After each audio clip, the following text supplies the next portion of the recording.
I now call upon Honorable Sri Rihan Deimari, Deputy Chief Executive Member Designate, to take oath of office and secrecy as Deputy Chief Executive Member of Bodoland Territorial Council.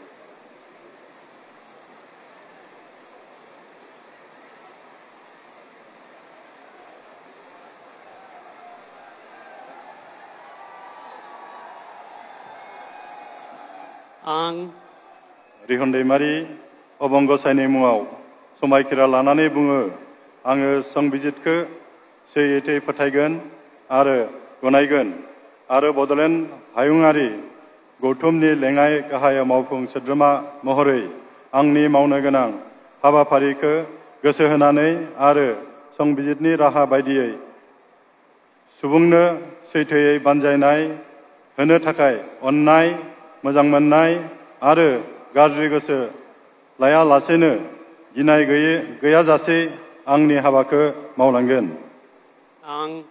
रिहन दैमारि अबं गसाइनि मुङाव समायखिरा लायोदि आङो थोंजोङै आरो खेंस्लायै जायखिजाया सुबुं एबा सुबुंफोरा आंनो लेङाइ गाहाय मावफुं सोद्रोमा हिसाबै दैथायहरनाय एबा मिथिहोनाय बाथ्राखौ मावफुं सोद्रोमा महरै मावनायाव फोरमायनो गोनां बाथ्रानि अनगायै गुबुन सुबुं एबा सुबुंफोरनो बेखेवनाय एबा मिथिहोनाय नङा।